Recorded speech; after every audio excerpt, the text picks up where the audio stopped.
Before we dive in, a quick disclaimer. This video is a general review, looking at this car's customization and performance. Any personal thoughts I share are subjective in nature, and remember, your experience with the car will likely be different from mine. This review is not a tier list, nor is it a guide on what is meta. The main goal is to objectively show you the car's features so that you can decide for yourself if it is worth pulling for. Overall, don't roll because it is meta. Roll because you like the car or what you learn here about how it behaves. The decision is yours to make, not anyone else's to dictate to you. Thanks for listening, and I hope you enjoy the video. Have you ever gritted your teeth trying to tame a beast that wants to annihilate you the moment you hit the gas? Have you ever dreamt of controlling 760 horses of raw American muscle that doesn't care about logic and only power? Then let me tell you why you should, or should have paid, for the 2020 Ford Shelby Mustang GT500.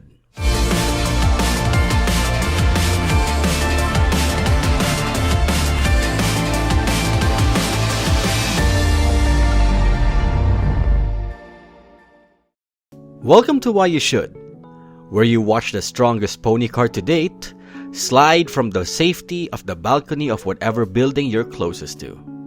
Do note that whatever I say about the car doesn't reflect on its overall performance in its entirety with regards to performance in comparison to other vehicles in the game. If you're here because you love watching Mustangs crash into crowds and now you see one with a more menacing face on its front grille, smash that like button, share this with your fellow RM drivers, and don't forget to subscribe so you never miss a pull-worthy pick.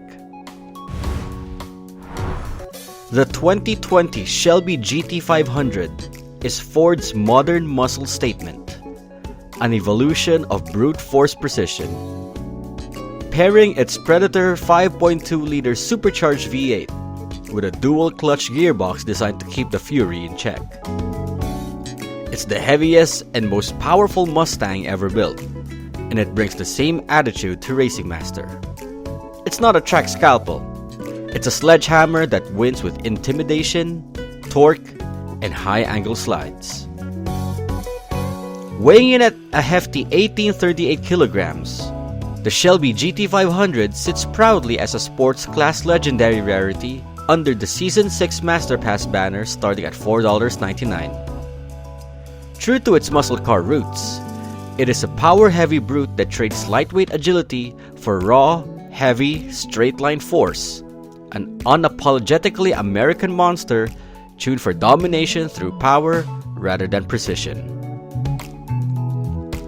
When it comes to customization, available upgrades only include the exhaust, rear diffuser, and wing.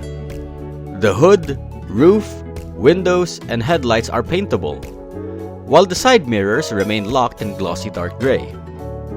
Sadly, no full body kit option exists for the GT500. Its raw form is already its statement. The GT500 thrives in chaos. It's got excellent large angle drift potential, a forgiving red drift tolerance, and a rare rarity super acceleration that holds steady up to 221 kilometers per hour. But that's far as much as the good things I can say about the GT500. The car is absolutely heavy. You'll have to fight inertia on every turn. There is no super launch or hyper launch to brag about either. The wheel spin at startup kills that dream immediately. It's prone to spinouts in consecutive low-speed corners and bleeds speed off jump ramps, especially in maps like San Francisco full and full reverse. Lastly, to stay competitive, you'll need at least ECU 3, and ideally, the Premium Master Pass Boost ticket to unleash its true potential. If you're starting fresh, either let the car broil more after 3 more seasons locked up in your garage, or get used to placing in the middle of the pack. The recommended tuning setup for the GT500 is 2-3-2-2-2. Straightforward as this car's cornering capability is, its expanded gears reduce wheel spin while improving stability and off-road suspension, trading a bit of agility for intentional understeer. High RPM acceleration gets priority here, helping manage the GT500's wild torque. When driving the GT500, take note of the following. Treat the GT500 like an RS7 with anger issues. Freely full send it to red drift, but it doesn't stop there. You only need to full send it at the start. Turn in early and let that understeer work for you. And then, extend your drift angles with regular braking instead of the handbrake to maintain speed and to help push your front nose in the direction you want. Countersteer frequently and be mindful when shifting gears between gears 2 to 4. This beast loves to kick out, especially at higher ECU levels. Brute, bold, and built to break limits, the GT500 doesn't follow finesse, it forces it. The Ford Shelby GT500 is a brute in its purest form, a muscle car that demands respect and punishes hesitation. It's not for the faint-hearted or the overly cautious. Its sheer weight and raw aggression makes it more of a brawler than a dancer, but when mastered, it becomes one of the most satisfying beasts to control in sports class.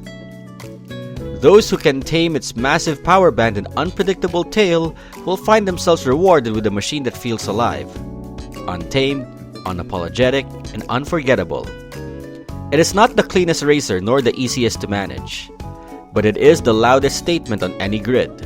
All muscle, all menace, and all Mustang. But that's just my take. What car do you want to see me break down next? And if you roll for the ultimate crowd killer stealing Carroll Shelby's legacy, drop your experience in the comments. Help out the ones still on the fence or kicking themselves for skipping it. While you're here, hit like if this helped, share it with your crew, and subscribe so you don't miss the next one.